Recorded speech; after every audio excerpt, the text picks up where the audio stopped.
How do you love God with all your strength? By your service. By your, what do you mean by service? Go out of the way to serve someone.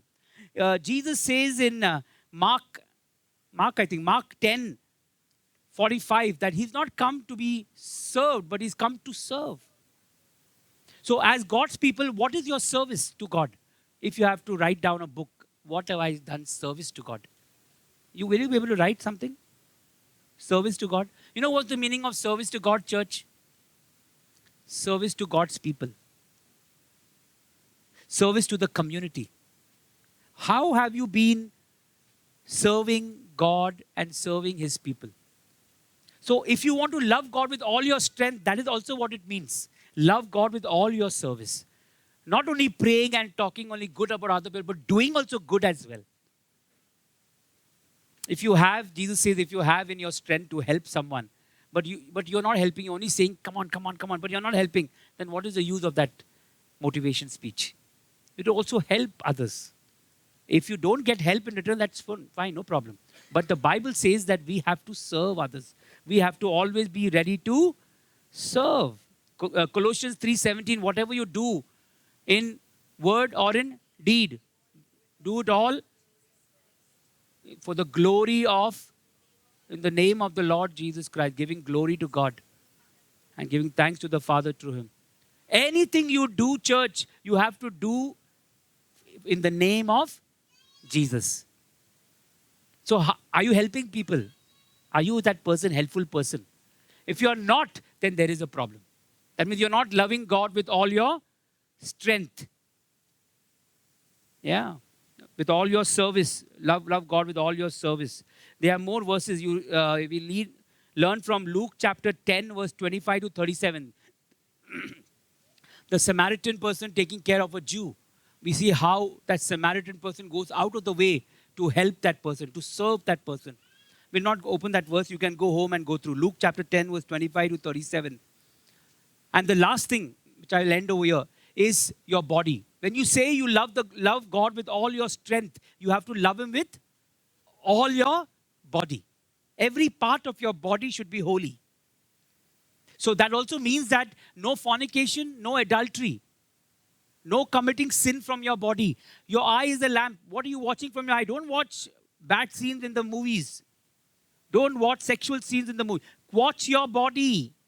You're going out, you're seeing some poster, watch it, what you're seeing. Don't see. If you see something that is bad, rebuke it in Jesus' name, walk ahead. Do not allow these thoughts to enter your body.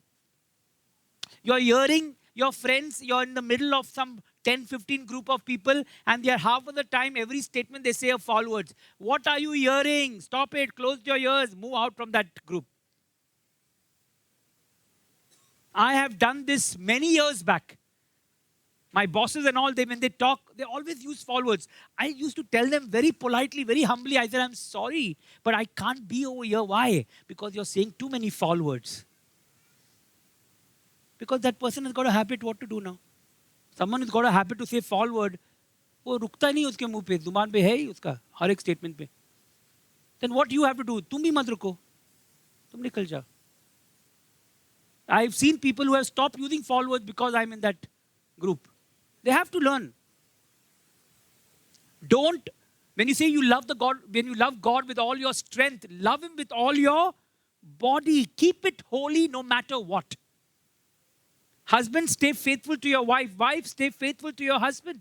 Unmarried boys and girls, you cannot touch other girls and boys. That is wrong. That is not only illegal. How is that good to say illegal? It is unholy. It is unholy. You cannot do that, boys, girls. You cannot allow someone to touch you. And you cannot touch as well. This is not lifestyle. Trend, new generation. It is nonsense.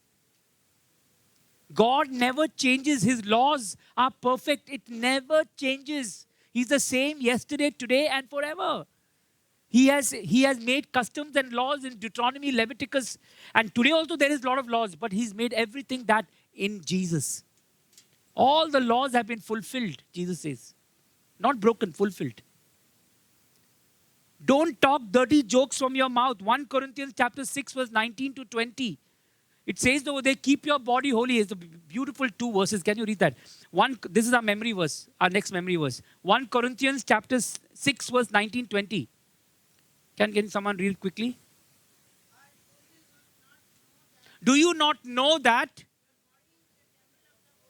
your body is the temple of the Holy Spirit who is in you? Everybody say, in me.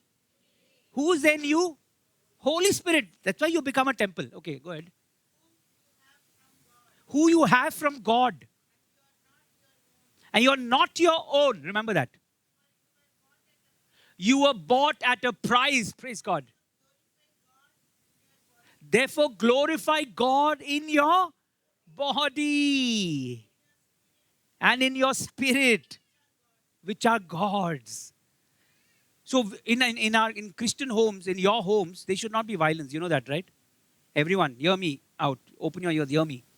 You cannot be violating at home. What do I mean by violence? Husbands, you cannot raise your hand on your wife. Wife, you cannot raise your hand on your husband. Wife, you cannot kill your own body. Husband, you cannot kill your own body. Some people get angry, they bang their head on the wall, they punch the wall, they break something on the table, something they do.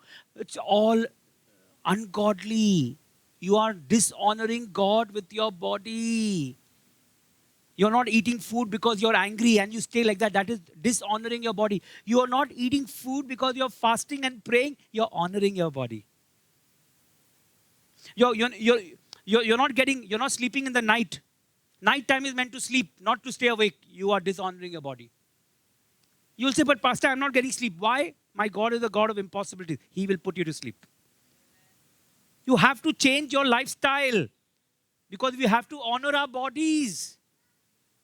We have to honor our bodies. Are you seeing the TV more than the Bible? You are dishonoring your body. You're not glorifying God. This body is for to glory God. Because the temple, right? God is so serious in the book of Deuteronomy, Leviticus. You read everything over there. He's so serious about the temple and the sacrifice. On what case have you become so casual about it today? How will you offer God a sacrifice when your temple only is unholy? How will you offer? You can't offer. You got to get your temple holy. The blood of Jesus has washed away our sins, has made us whole. So church, we got to get serious. If you want to love the Lord with all your strength, love the Lord with all your talents, your abilities, your service, obedience, prayer, love the Lord God with all your body, with all your body. Give everything to God. Give everything to God. Because that's what God has made you for. And that's how we can love Him with everything, apart from heart, soul, and mind.